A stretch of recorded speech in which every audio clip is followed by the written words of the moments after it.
일타 강사와 함께하는 경제일타의법. 오늘은요, 이스라엘 팔레스타인 전쟁 이슈를 아주 쉽게 풀어주실 분입니다. 중동 전문가 서강대 박현도 교수님이십니다. 교수님 어서 오세요. 네, 안녕하십니까. 네, 서강대 유럽연합연구소의 박현도입니다.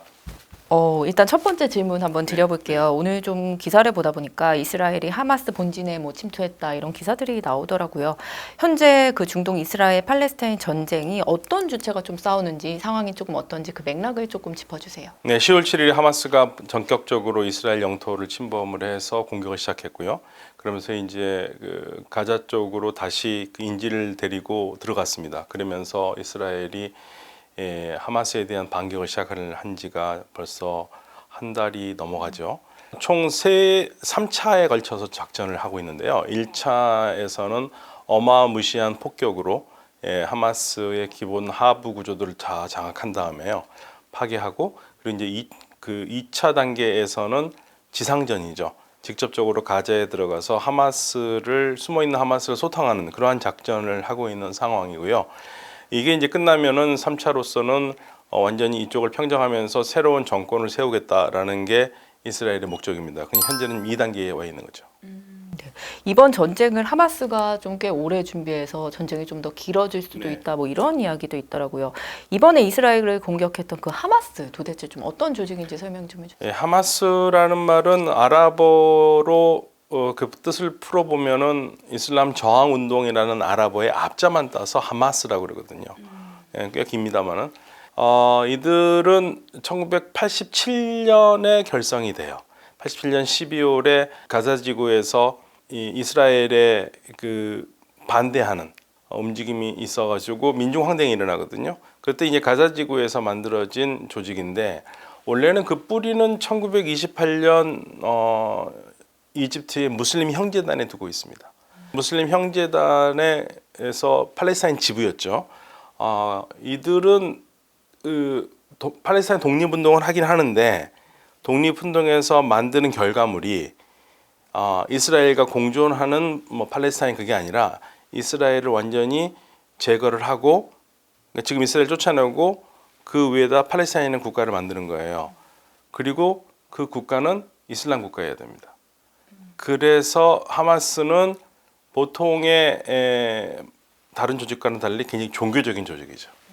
국제법상 이 가자 지구랑 서한 지구가 공식적으로는 어느 국가에 좀 속하지 않은 걸로 나오더라고요. 그 지역이 지금 이 전쟁에서 갖는 의미라면 뭐가 있을까요? 정확히 말하면은 1967년 6월 5일에 이스라엘이 기습 공격으로 제3차 중동 전쟁이 일어나거든요. 우리가 흔히 잘 알고 있는 6.1 전쟁입니다. 6.1 전쟁에서 이스라엘이 뺏은 땅이 가자와 웨스트뱅크, 즉 요르단강 서한 지역이에요. 여기는 국제법상 이스라엘 땅으로 인정받지 못합니다. 왜냐하면 침략 전쟁을 얻은 땅이기 때문에 이제 우리 신문에서는 그 아마 글자 수가 많아서 거기까지 표기를 잘 안 하는 것 같은데 영어에서는 occupied territory라고 그래요. 점령지입니다. 이스라엘 점령지라고 얘기를 하고, 그러니까 이스라엘 땅은 아니고 이건 팔레스타인 사람들 땅이죠. 그래서 이스라엘이 여기에다가는 국제법상 인정받지 못하는 곳이기 때문에 여기에 정착촌을 짓거나 이런 것들은 다 불법이에요. 그러니까 정확히 말하면 팔레스타인 사람들 땅인데 이스라엘 땅은 아니다. 네, 점령지다. 사실 이 팔레스타인과 이스라엘의 충돌은 참 오래됐는데요. 네. 언제부터 시작이 됐고 왜 이 타이밍에 지금 하마스가 이스라엘을 공격했는지를 한번 설명을 해주세요. 사실은 역사로 끌어올라가려면 굉장히 오랜데 일단은 이스라엘이라는 나라가 건설한 거는 시온주의자들의 나라거든요. 그러니까 많은 분들이 조금 오해하시는 걸 좀 풀어드릴 게 있는데 시온주의자가 유대교 종교를 믿는 사람들이라고 얘기하면은 좀 생각이 잘못된 겁니다. 그러니까 유럽에서 유대인들이 굉장히 고생을 많이 했잖아요. 곳곳에서. 그러니까 더 이상 유럽에서는 살 수 없겠구나. 그래서 나라를 만들자. 시온으로 돌아가자. 시온이란 말은 예루살렘이거든요. 예루살렘으로 돌아가자라고 해서 만든 게 시온주의고, 시온주의를 주창한 사람들은 세속주의자들이에요. 그래서 이제 일각에서는 이스라엘이라는 나라는 시온주의자들이 만들었는데 시온주의자들이 정체가 뭐냐? 생각은 다 유럽인들이다. 그러니까 이게 또 다른 유럽의 식민주의다라고 얘기하는 분들도 있어요. 그래서 이 시온주의자들은 기본적으로 유대인의 정체성을 갖는데 종교적인 사람들은 아닙니다. 그렇지만 이 시온주의가 세속적 민족주의예요. 그래서 이 이스라엘이 인위적인 국가를 만든 거죠. 역사상 이런 국가는 없죠. 왜냐하면 그런 식으로 만들어 본 국가는 없거든요. 이제 문제는 뭐냐면 시온으로 돌아가자 다 좋죠. 예, 자기가 조상들이 살던 땅으로 돌아가고 싶다. 그건 뭐 누구나 인간이 가지고 있는 귀소 본능이 있으니까. 근데 이제 문제는 이 땅에 사람이 살고 있었다는 거죠. 그 사람이 살고 있었던 사람이 아랍 사람들이고 여기가 비극의 시작인 거예요. 다른 걸 다 떠나서 뭐 다른 복잡한 역사를 다 떠나서 제가 그냥 이 말만 하면 딱 이해하실 것 같아요. 1897년에 시온주의자 협회라는 걸 만듭니다. 네, 시온주의자들이 충분히 이해가 가요. 도저히 못 살겠대요.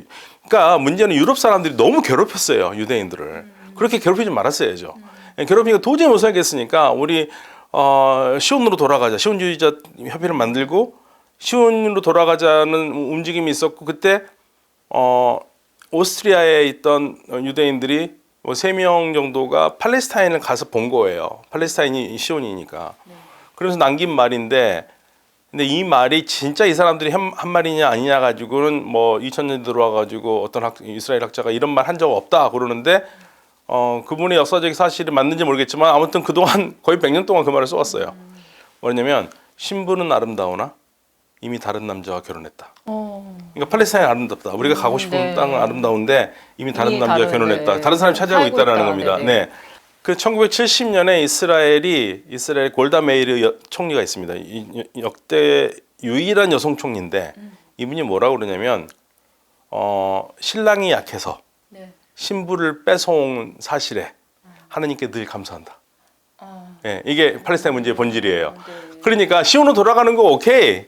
돌아가는 건 좋은데 거기에 이미 사람들이 살고 있었고 그러면 살고 있는 사람들하고 합쳐서 한 나라를 만들었으면 문제가 없을 텐데 그 나라가 아니었거든요. 결론적으로 이 문제가 지금까지 이어지는 겁니다.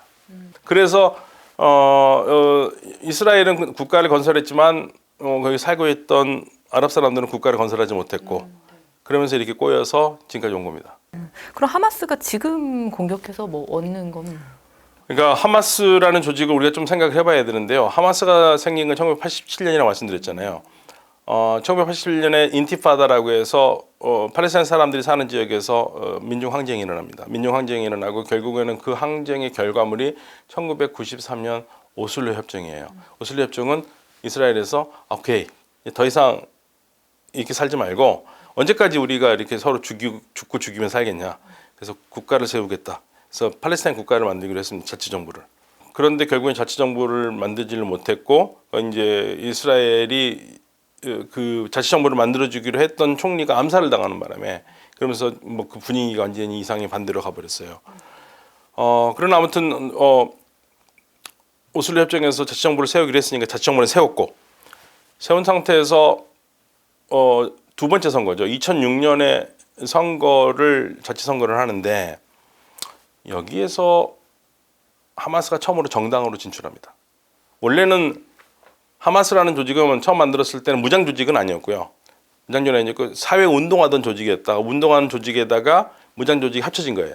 그러니까 이게 지금 싸움만 한다고 생각하는데 싸움만 하는 게 아니라 무장에서 싸운 사람들이 있고 그다음에 병원이나 학교나 이런 거에서 봉사하는 사람들이 있고 그래서 사람들한테는 그러니까 민심을 얻죠. 그러니까 그 힘으로 2006년에 선거에 나가서 승리합니다. 132석 중에 74석을 해서 승리를 하는데 근데 국제사회 인정을 못 받아요. 왜냐하면 이 사람들이 과격한 이슬람주의자고 근본주의자들이다. 결국에는 인정을 못 받고 그러면서 2007년에 가자 지역과 팔레스타인 가자 지역과 요르단강 서안 지역에 살거든요. 요르단강의 서쪽. 예. 그쪽 훨씬 커요. 그 사람들도 2배로 많고. 원래는 이게 한 자치정부가 다스려야 되는데 가자 지역은 하마스가 다 이겨버렸고 이쪽은 이제 요르단강 서안 지역은 파타라고 그쪽이 더 힘이 더 세고 둘이 하나 합쳐서 한 나라가 되거나 연정을 해야 되는데 그 실패하고 2007년에 전쟁합니다. 전쟁에서 완전히 갈라져 버려요. 그래서 가자는 하마스가 지배하고 요르단강 서안은 파타가 지배하는 두 개로 나눠져 버렸어요. 그러면서 이번에 하마스가 그동안에 계속 공격은 있어 왔어요. 공격이 있어 왔는데 이번에 본격적으로 공격한 건 일단 시기적으로 보면은 1973년 10월 6일에 이집트가 이스라엘 전격 기습 작전합니다. 제4차 중동 전쟁. 상당한 전과를 올렸죠. 그러니까 그로부터 딱 50년입니다. 이번엔 10월 7일. 그때는 10월 6일. 그거를 기념해서 날짜는 잡았는데 네. 그런데 좀 상황이 좀 복잡한데요. 국제 정세로 보면은 지금 이스라엘과 사우디아라비아가 손을 잡으려고 해요. 수교를 하려고 그래요. 그런데 사우디아라비아가 네고 정권이 팔레스타인 문제 해결이에요. 근데 팔레스타인 문제를 해결해야지만이 이스라엘 너희들하고 손을 잡을 수 있다 얘기를 했고, 이스라엘은 사실은 이스라엘이 팔레스타인하고 손을 잡는 게 팔레스타인이 이스라엘 손을 잡으려는 마음보다 더 크거든요. 그러니까 이스라엘은 어떻게 해서든 이 문제를 해결해야 될 거고, 그렇게 되면은 이스라엘이 누구랑 대화하겠습니까? 이스라엘은 계속 전쟁했던 하마스와 대화 안 하죠. 하마스는 이스라엘 인정도 안 하는데. 그러면 요르단강 서안 지역에 있는 파타하고 얘기를 할 거고, 그럼 궁극적으로 하마스는 낙동강 오리알이 되죠. 그래서 자기의 존재를 부각하고, 그리고 어떻게 우리를 이렇게 핍박하고 팔레스타인 사람들이 이렇게 많이 죽인 이스라엘을 국가로 인정하면서 수교를 할 수 있느냐, 그래서 경고장을 날리면서 그 양측의 수교를 막으려고 했던 게 큰 목적은 아니었나. 목적 아니다 하더라도 결국에는 이번 공격으로 양측의 수교 협상이 지금 중단된 상태니까 하마스가 원하는 건 이렇다 볼 수 있죠.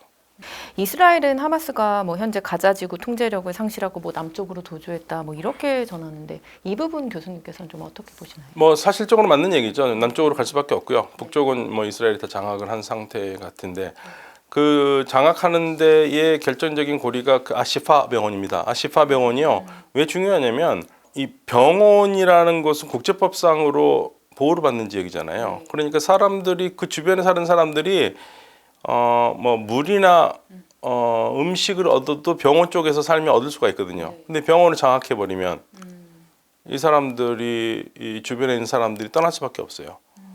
그래서 이스라엘은 아시파 병원을 어떻게 해서든지 장악하려고 계속적으로 한 거고, 그 밑에 무슨 하마스의 기지가 있다라는 것은 그거는 아니라고 봐요.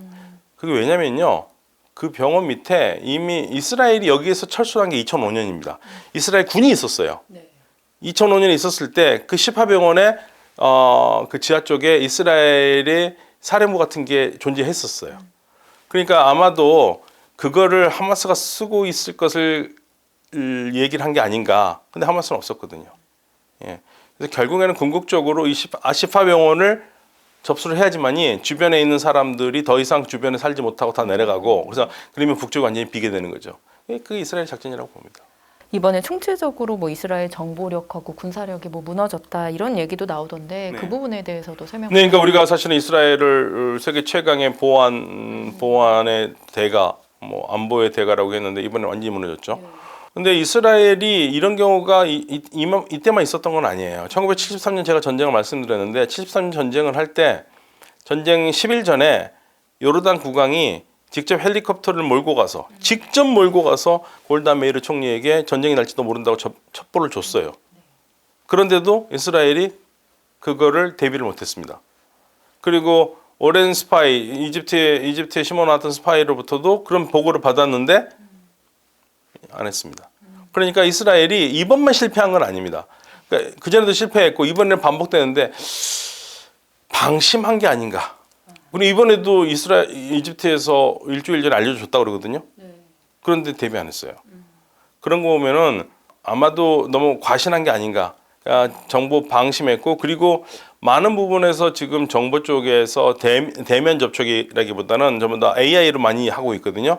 그래서 AI의 한계를 보여줬다라는 얘기도 있습니다. 철저히 실패했죠. 어떻게 했던 간에 실패를 했습니다. 네. 미국인들 사이에서도 이스라엘 지지 여론이 하락하고 있더라고요. 뭐 68%가 휴전해야 한다, 뭐 이런 얘기도 나오고 국제적인 여론도 이제 많이 좀 돌아서는 것 같은데 이스라엘은 조금 신경을 쓰지 않아 보이는데요. 뭐 이스라엘은 지금 이렇다 할 전과가 없거든요. 그러니까 이스라엘이 전과가 있다면 지금쯤 국제사회 여론이 나오기 전에 빨리 마무리를 했어야 되는 건데 전과가 없어요. 하마스가 생각보다 강해요. 준비를 많이 한 거죠. 준비를 많이 했기 때문에 이스라엘의 피해도 굉장히 크고. 그런데 이제 우리가 나오는 보도가, 제가 이런 말하기가 참 불편한데 지금 나오는 보도들이 지금 전쟁이라는 것은 항상 언론을 통제하거든요. 근데 우리가 받아보는 게 전부 다 서방 쪽 언론을 받다 보니까 이스라엘 유리한 기사만 나오는데 반대쪽에 러시아 쪽이나 이런 쪽 나오는 기사를 보면 오히려 더 비교를 해볼 수 있는데 그 보면은 이스라엘이 절대 전황이 유리하게 가지는 않습니다. 그러니까 이미 지상군 들어갔으면 이미 끝냈어야 되는 건데 그게 안 되기 때문에 지금 사실상 하마스를 소탕하지는 못하고 있어요. 그럼 이런 상황에서 어떻게 정가를 보여줘야지 나올 수 있는데 나올 만한 명분이 없는 거죠. 그런데 이제 이스라엘로서는 나올 수밖에 없는 게 미국이 계속 압력을 줘요. 미국도 지금 부담스럽거든요, 여론이. 그래서 며칠 전에 이스라엘의 외무장관이 2, 3주 정도밖에 시간이 없다고 그랬어요. 그러면서 하는 말이 미국의 말을 반드시 우리가 듣는 건 아니지만 미국의 말을 무시할 수는 없다. 그게 무슨 말입니까? 미국이 2, 3주 안에 빨리 끝내라는 거죠. 예, 부담스러우니까. 그래서 아마 2, 3주면은 11월 말이나 12월 초에는 끝나는 게 아닌가. 그렇게 되면 약 60일 정도 전쟁을 하게 되겠죠. 이제 제일 오래된 전쟁이 가자와의 50일이었거든요. 그러니까 50일보다는 좀 더 넘은 상태에서 끝날 게 아닌가. 네. 이스라엘 보니까 극우 성향의 이제 연립 정부로 인한 뭐 정치적 갈등이 좀 많더라고요. 이런 것도 좀 전쟁의 이유가 그럼요. 전쟁이 이유 됐죠. 왜냐면 그러니까 이스라엘은 연정을 해야지만이 정부를 구성하거든요. 그러니까 우리는 대통령제라서 그런 게 없는데 우리는 대통령제이기 때문에 뭐 국회에서 다수당이 되는 거 중요하긴 하지만 일단 대통령이 누가 어느 당이 되는 게가 중요하잖아요. 근데 이스라엘은 내각 책임제입니다. 그러면 내각 책임제니까 61석을 얻어야 돼요. 그런데 우리나라 같은 경우에 61석 아무것도 아니라고 생각하지만 이스라엘에서는 61석을 한 정당이 얻을 수 있는 구조가 안 돼요. 그러니까 보수당이나 진보당이 두 개가 있으면 보수는 보수대로, 진보는 진보대로 61석을 못 얻어요. 그러니까 연정을 해야 됩니다. 연정은 비슷한 색깔이 비슷한 사람들끼리 연정을 해야 되는데 네타냐후가 정권을 잡으면서 연정을 할 때 자기하고 색깔이 같은 사람들하고 잡았으면 괜찮은데 좀 더 진한 사람들하고 잡은 거예요. 좀 극우적인 사람들. 예, 극우적인 사람들을 잡아놓으니까 그래서 정권을 구성해 놓으니까 만약에 네타냐후가 원하는 거를 하다가 이 사람들이 마음에 안 든다 그러면 나가버릴 수 있잖아요. 그런데 정권은 무너지잖아요. 그러니까 이 사람들한테 끌려다니는 거예요. 네타냐후 자체가. 왜 그렇게 하는 이유가 또 있죠. 총리를 놓으면은 재판을 받아야 돼요. 뇌물죄로 재판을 받아야 되니까 그거를 피하기 위해서 그러니까 사적인 이유에서 공적인 거를 많이 쓰고 있는 거죠. 근데 이 사람들이 너무 극우거든요. 너무 극우예요. 이 사람들한테 팔레스타인 사람들은 인간으로 보이지도 않는 사람들이에요. 예를 들면은 이들이 이제 네타냐후 정부에서 추진했던 게 사법개혁인데요. 그러니까 우리 좀 설명이 필요한데 우리 사법개혁하고는 굉장히 다른 겁니다. 우리는 검경 수사권 가지고 사법개혁이잖아요. 근데 여기 사법개혁은 뭐냐면 이스라엘 헌법이 없고 기본법이거든요. 그러니까 만약에 그 국회에서 뭐 법을 통과했을 때 이게 우리는 헌법에 맞냐 안 맞냐를 갖다가 헌법재판소에 소원을 하잖아요. 여기는 그런 게 없어요. 그래서 그거를 마지막 보루가 대법원이 합니다. 대법원이 행정명령이라든지 국회에서 만든 법이 위험하거나 그럴 경우에 문제가 있을 경우는 정지를 시켜버려요. 폐기를 시켜버리거나. 그런데 대법원이 주로 하는 것 중에 하나가 이 극우 쪽에서 내는 거는 팔레스타인 사람들에게 압박을 가하는 법률들이거든요. 그런데 대법원에서 그걸 다 안 받아주니까 자신들의 뜻을 이루려면 대법원이 그런 걸 하지 못하도록 해야 되잖아요. 그래서 대법원의 그러한 능력을 없애는 입법을 하는 거예요. 그러니까 이제 국민들이 거기에 반대하는 사람들 이렇게 되면 독재국가 아니냐.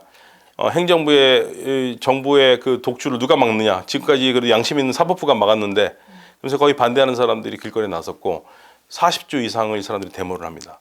그러다 보니까 이쪽 네타냐후 이 사법개혁을 지지하는 사람들은 반대하는 사람들을 저 아랍 애들보다 난 니네들 더 싫다. 예를 들면 뭐 싸움 나면 니네부터 쏴 죽여버리고 싶다. 뭐 이런 말이 나올 정도로 완전히 내전 상태였어요. 그걸 이제 하마스가 너무 좋은 캐로 본 거죠. 하마스도 깜짝 놀란 거예요. 이럴 수도 있구나. 그러니까 이 내부가 갈라져 있었고요. 심지어는 사법개혁을 반대하는 사람들은 예비군들이 나 전쟁 나도 예비군 안 나가겠다. 이 정도로 나라가 갈라져 버렸으니까 하마스가 기회 창은 열렸죠. 공격하기 좋았던 순간이었겠네요. 아까도 한번 좀 언급을 해주셨어요. 사우디와 뭐 이스라엘의 뭐 좀 손을 잡으려는 움직임. 근데 미국도 같이 조금 함께 손을 잡으려는 이런 국교가 하마스의 심기를 건드렸다. 맞습니다. 이야기도 있는데 이게 사실은 이제 큰 흐름인데요.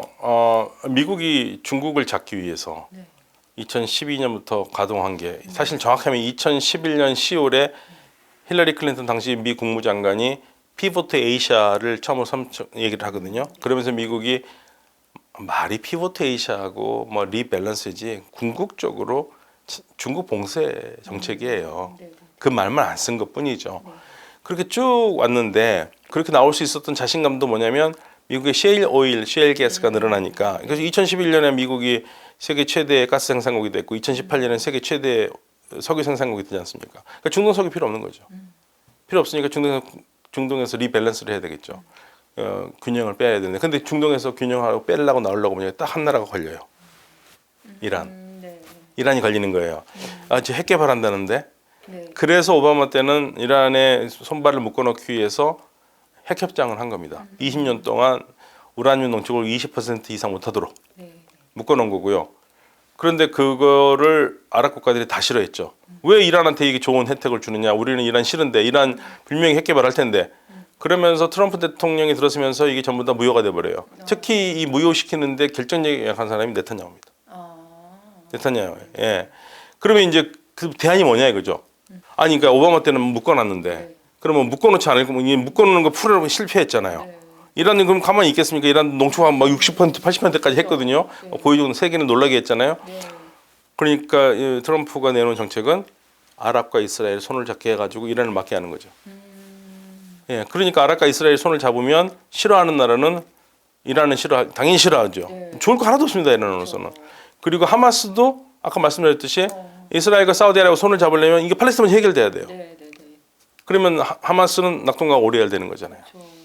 그래서 이게 지금 아랍 이스라엘 수교가 특히 사우디아라비아 이스라엘 수교가 지금 현재 이 싸움의 핵심 중에 핵심입니다. 이슬람 종교에서 갖는 이 원리주의 그리고 그게 이번 전쟁에서 갖는 의미도 한번 짚어주세요. 원리주의라는 것은 꼭 반드시 나쁜 건 아니에요. 어떤 사람들이 우리 한국에서는 여러 종교 가지신 분들이 많고 시청자분들께서도 각기 종교를 갖고 계시는 분들이 계실 텐데 그 종교를 갖고 있는 사람들은 내 신앙에서 가르친 대로 살고 싶은 거거든요. 그게 사실은 근본주의예요. 나쁘게 생각할 것도 없습니다.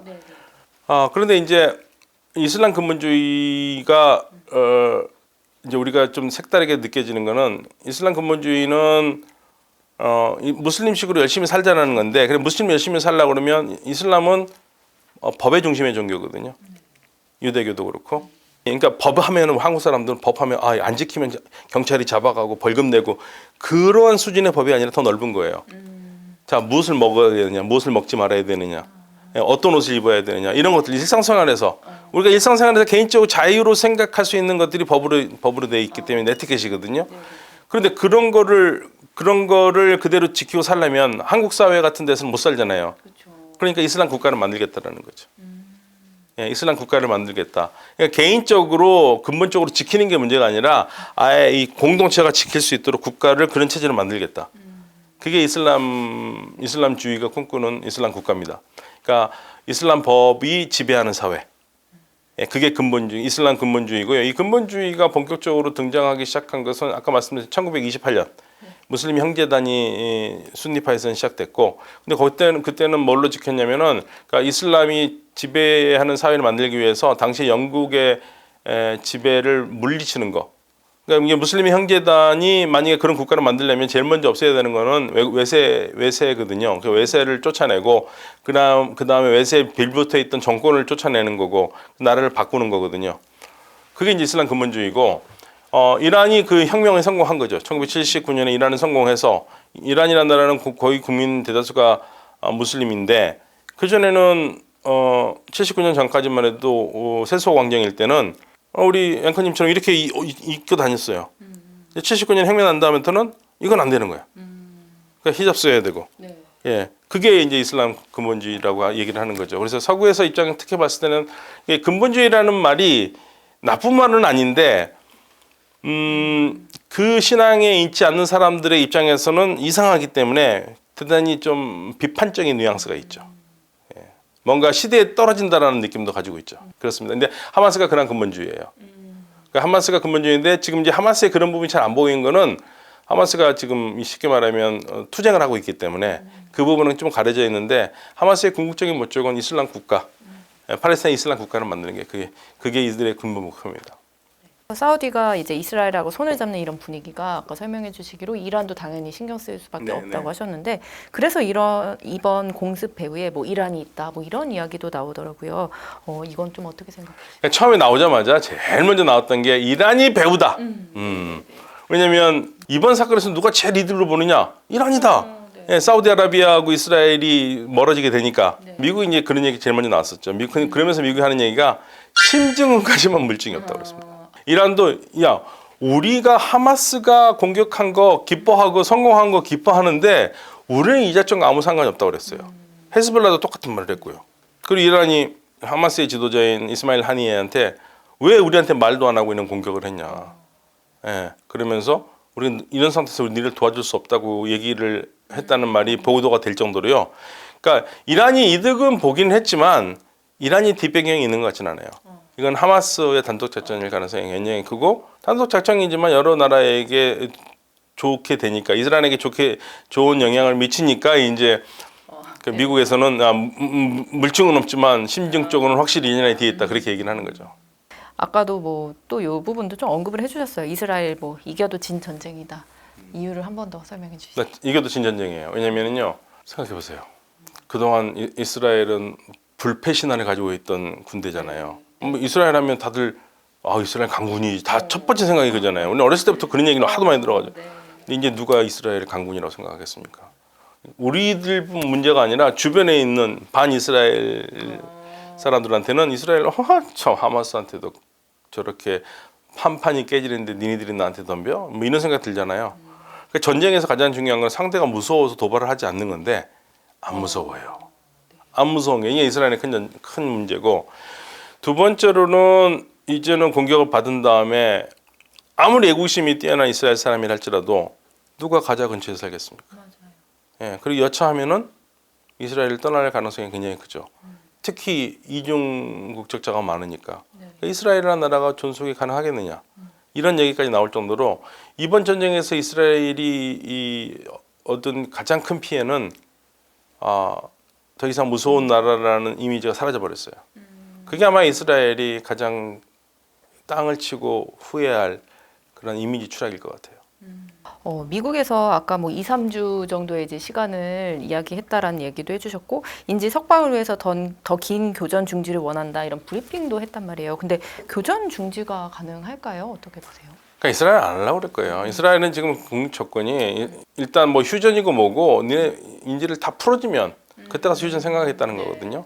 교전 중지라는 건 뭐냐면 우리 전쟁하다 잠깐 총 안 쏠 수도 있잖아요. 그 얘기하는 거예요. 몇 시간 안 쏘는 동안 뭐 구호품, 물품 들어올 거면 들어오고 그거 봐주겠다라는 얘기니까 이스라엘은 기본적으로 미국이 휴전하라고 계속해도 우리는 휴전 안 하겠다고 얘기를 하고 있는 거고 약한 모습 보이지 않죠. 그래서 지금 이스라엘이 생각하는 그림은 미국과 생각이 좀 달라요. 그렇지만 결국에는 이스라엘을 막을 수 있는 건 미국밖에 없고 미국이 무기 안 주고 지원 안 하면 이스라엘도 하고 싶어도 못하니까 결국에는 미국의 뜻대로 2, 3주 안에 끝나지 않겠느냐. 다만 한 가지 변수는 이스라엘은 계속적으로 이왕 이렇게 벌어진 거 특히 이제 네타냐후 그런 머리 잘 쓰는데요. 네타냐후는 이 프레임을 어떻게 만들어 가려면 이스라엘과 이란으로 막 만들어 가려고 그래요. 하마스 뒤에 이란이 있다. 헤즈볼라 뒤에 이란이 있다. 그러니까 이 전쟁을 자꾸만 이란으로 끌고 들어가서 미국과 이란 전쟁을 만들려고 하는 그런 프레임이 있어요. 예, 그 프레임으로 가려면 이제 이스라엘이 그걸 작동하려면 가장 좋은 고리는 헤즈볼라와 싸움이죠. 그래서 미국도 그거 걱정하고 있는 것 같아요. 이스라엘이 헤즈볼라하고 계속해서 전쟁을 자꾸만 확장하려고 그런 게 아니냐. 그런 걱정은 있는데 현재로서는 지금 시점에서는 확정될 가능성은 적어요. 예, 확정될 가능성. 누구도 원하지 않는 전쟁이에요. 지금 현재로서는. 네. 미국 외교관들이 이제 이번 바이든 행정부의 이번 하마스 전쟁에 대해서 뭐 정책을 좀 공개적으로 비판했다 이런 기사도 있는데요. 미국의 속내가 좀 어떨지 궁금해요. 미국이 지금 깝깝하죠. 왜냐면 대통령 재선도 해야 되는데 근데 문제는 미국의 여론이 예전 같지가 않아요. 예전에 이스라엘 이렇게 공격하고 특히 이번에 하마스가 먼저 공격을 해가지고 많은 피해를 줬잖아요. 그러면 당연히 이스라엘 편이에요. 그 누구도 아무 말도 그 반대 목소리 나올 수가 없는 상황 정도로 민심이 그랬는데 이제는 미국이 달라졌습니다. 그게 이제 젊은 세대들이요 이렇게 사람이 잔인하게 죽어가는 걸 처음 본 거예요. 맞아요. 예. 그래서 이 젊은 세대들이 달라지고 이 젊은 세대들을 미국에서는 줌머라고 그러더라고요. 줌으로 공부를 했던 세대들이 즈머. 이 즈모들이 달라진 거예요. 너무 놀란 거죠. 그래서 지금 제가 지금까지 봤었을 때 전혀 못 본 현상 중에 하나가 주이시 아메리칸들, 그러니까 유대계 미국인들이 오히려 반전대마해요. 이건 저 못 봤어요. 제대로 잘 못 봤었어요. 그리고 이게 SNS에서 많이 올라와요. 그러다 보니까 미국 내에서도 반이스라엘적인 포스팅 같은 거는 컨트롤을 좀 하겠다, 언론 통제를 하겠다라는 그러한 얘기가 나올 정도로 미국도 지금 당혹스러운 거예요. 그러니까 미국도 어떤 면에서는 세계관을 다르게 가진 세대들이 9세대들 꼰대 라떼 시대들을 바꾸는 시기인 것 같다는 생각이 들어요. 미국이 달라지고 있죠. 예. 그렇다면 뭐 미국을 포함해서 뭐 유럽 등 이제 어떤 스탠스를 조금 취해야 될까요? 지금 봐보세요. 그러니까 전 세계가 주민들은 하나가 됐어요.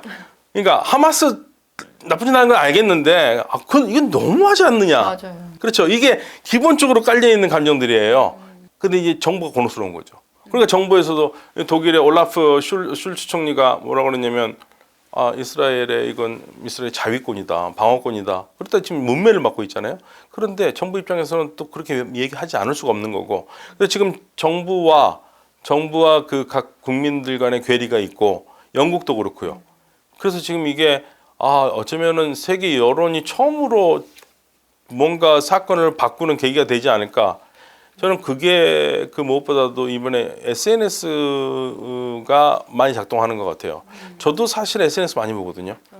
왜냐하면 기존 언론 보도가 정확하지가 않아요. 많이 통제가 돼요.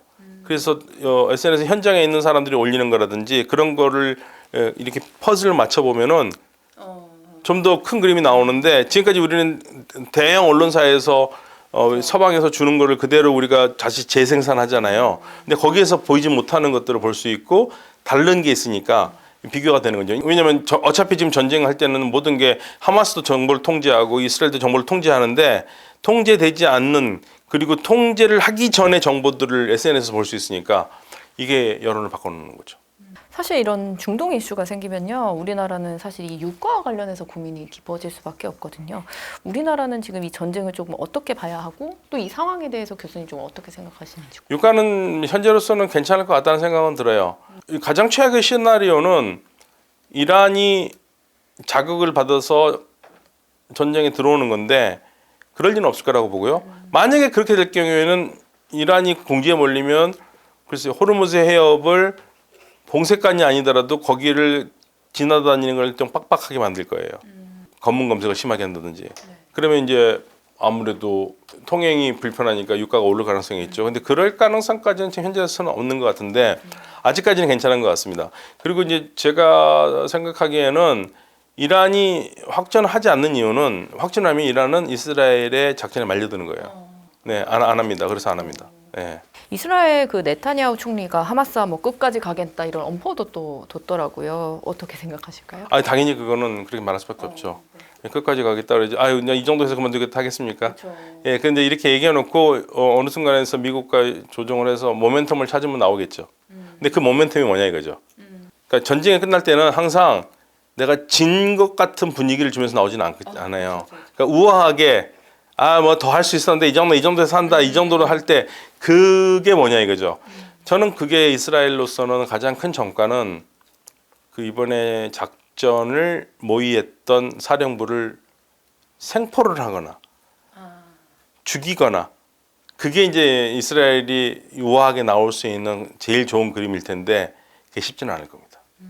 그럼 이제 앞으로 이스라엘 팔레스타인 이 전쟁에 남은 최대 변수는 좀 뭐라고 보실까요? 최대 변수는 결국에는 이스라엘의 결정이에요. 이스라엘이 어느 정도까지 하고 손을 그만둘 것인가.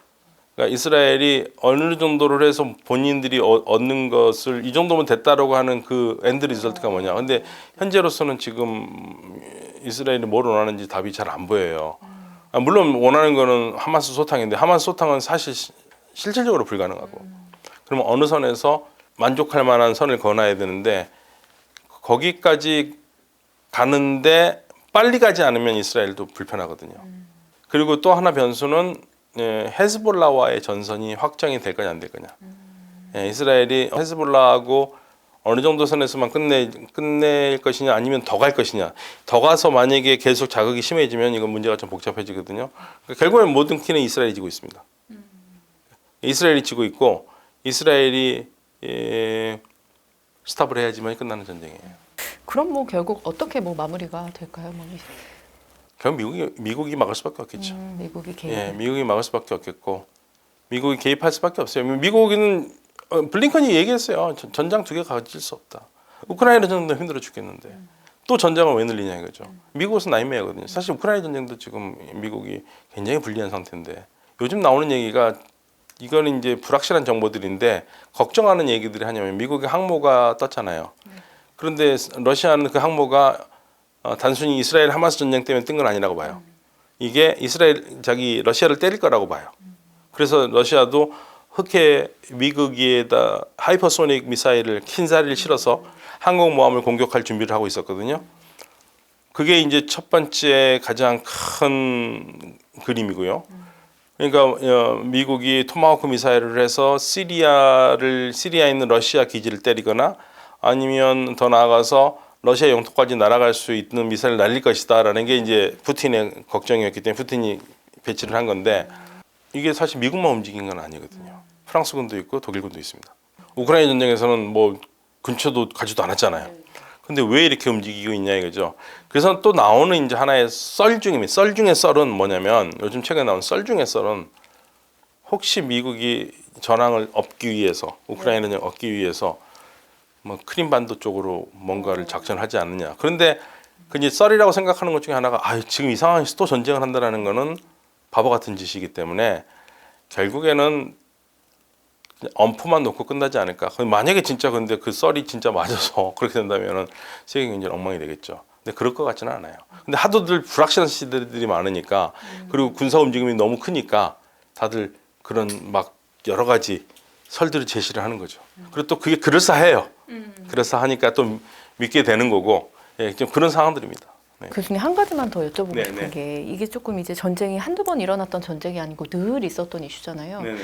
이게 교수님 보시기엔 좀 그래도 핵심인 어떤 부분이 해결이 돼야 앞으로 이런 게 다시 재발하지 않을 텐데 지금 당장 좀 현명한 어떤 어떻게 해야 좀 전쟁이 앞으로는 좀 덜 일어날 것으로 보실까요?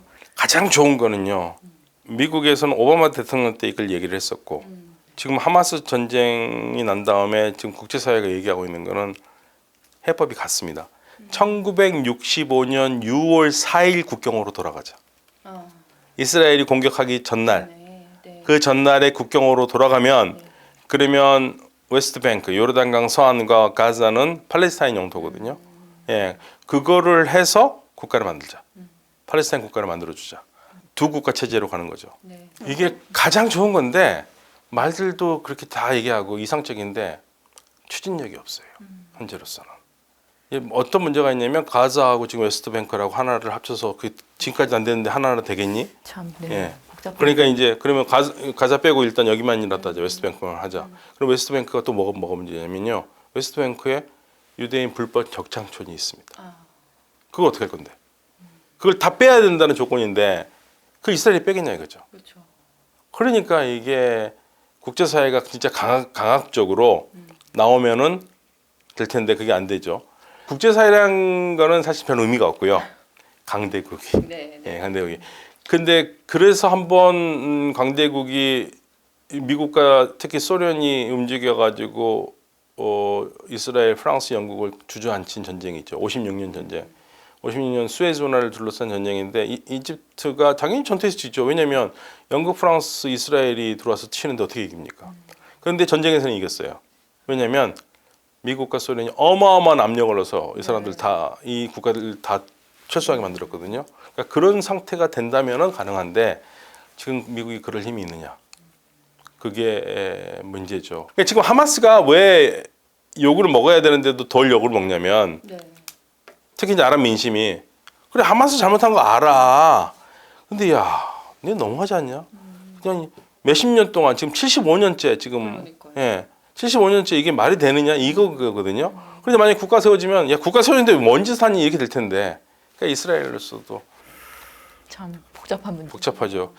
또 하나 방법은 원스테이트가 있어요.